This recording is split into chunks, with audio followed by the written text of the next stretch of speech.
ምነው ይሄ ሰማይ በሆነልኝ ብራ እኔ ካንቺ ጋር እንደመለየት ጨለማም አልፈራ ጎቢ ቀንድና ምነው ይሄ ሰማይ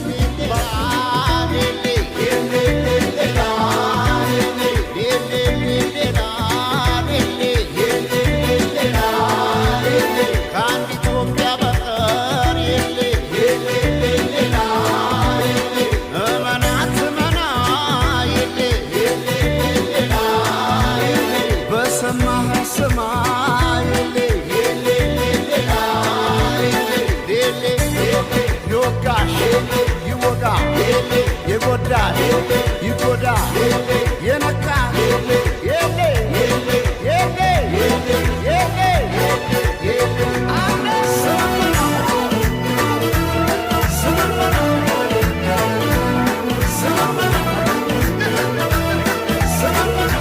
ይባል ዘመኑ ፍቅሬ ሄደሽም ገናን ስር ይዟል በልቤ ፍቅርሽ የማይዘሟርታ ቢባል ዘመኑ ፍቅሬ ሄደሽም ገናን ስር ይዟል በልቤ ፍቅርሽ የማይዘሟርታ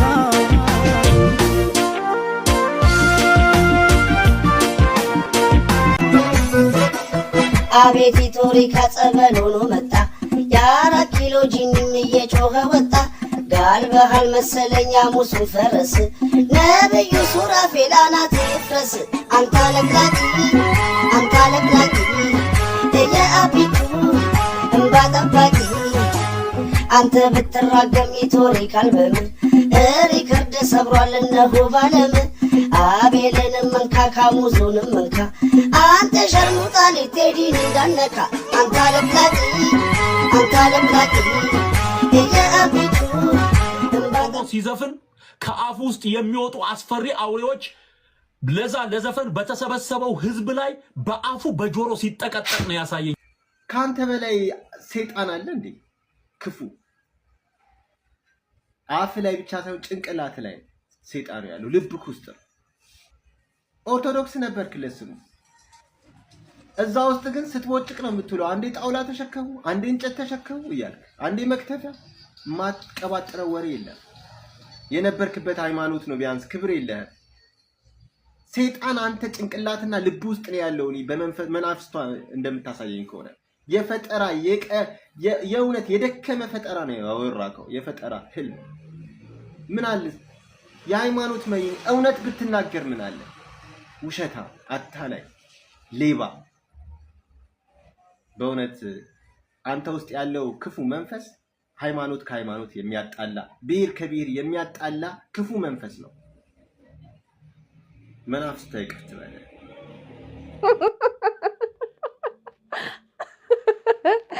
እንቺ መናፍስት ማን እንደሆነች ማናቀም ፍቅር ሲዝም መጣ እንዴ ከኬንያ ይቅርታ አድርጉልኝ ምናምን ሲል ነበር አትሰሙም? መናፍስት ይቅርት በለ ይመች። ፍቅር ሲዝም እንግዲህ ከኬንያ የሃይማኖት ስብከቷ ተመልሳ አሁን በፍቅር አምላክ ስም እያለች አንዳንድ ሰዎችን ግሰጻ ጀምሯል። መናፍስት ይቅርት በለ ተመችቶኛል።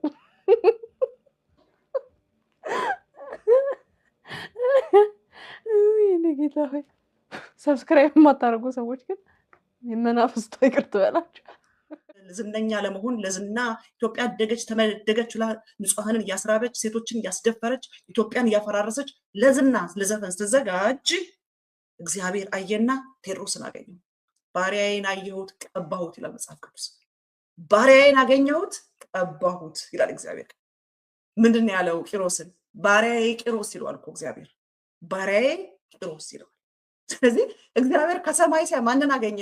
ቴዎድሮስን አገኘው። ሸክም ያለው የህዝቡን ፔን የሚገባው የህዝቡ ስቃይ የሚረዳው የምድሪቱ ያለው ሰቆቃ የሚሰሙ ጆሮች ያሉት ምድሪቱ ላይ ያለው ፔን ምድሪቱ ላይ ያለው እንባ ምድሪቱ ላይ ያለው ሰቀቀን የሚሰማ የሚገባው የሚረዳ ባሪያው ቴዎድሮስ ካሳሁን አገኘው።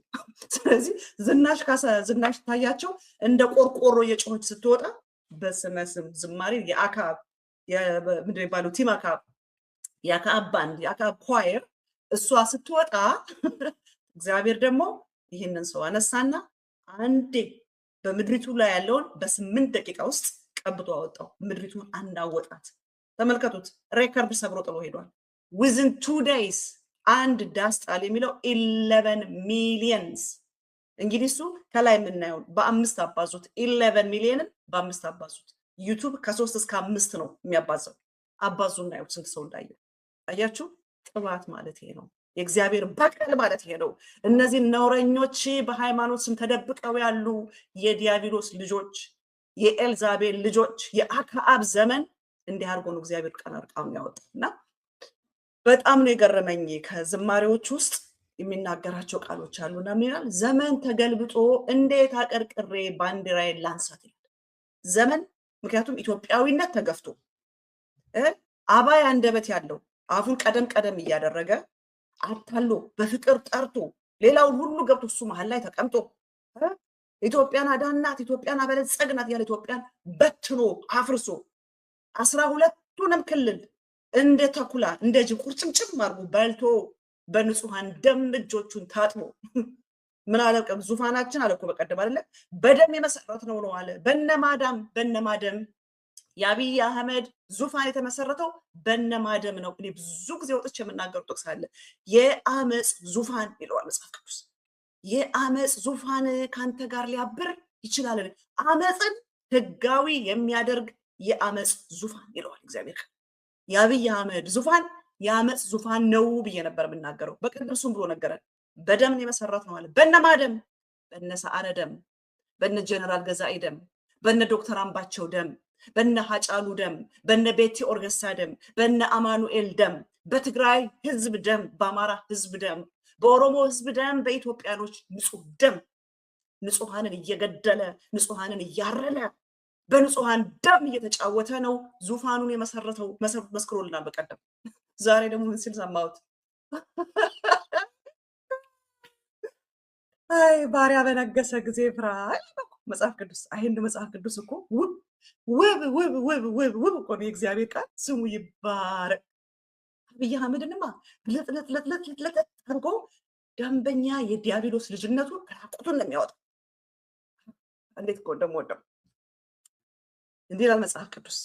አንተ በልብህ በሰማይ ወደ ሰማይ አርጋለሁ፣ ዙፋኔን ከእግዚአብሔር ከከዋክብት በላይ ከፍ ከፍ አድርጋለሁ፣ በሰሜንም ዳርቻ ባንዲራው ለምን ይቀየራል እንዴ? ባንዲራው ትርጉሙ ይቀየር።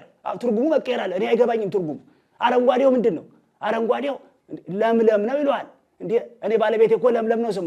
አረንጓዴ ብዬ ስጠራት ግን ፊቷ ቀይ ነው የሚሆነው። ለምን ትገላምጠኛለች እንዴ? ለምን ትናደዳለች እንዴ? እኔ እኮ ልብሴን ይዤ ሻንጣዬን ጥቅልል አድርጌ እኮ መውጣት አቅቶኝ አይደለም እንዴ? ጓደኛዬ ናት እንዴ? ደሞስ ቢጫው ምንድነው? ተስፋ ነው ይላል። እኔ ተስፋ ካለ ሊሞክር ብዬ ቀበሌ ሄድኩኝ የዳዳ ለማውጣት። ከኔ ፊት ለፊት ኤርሚያስ አማልጋ ተሰልፏል።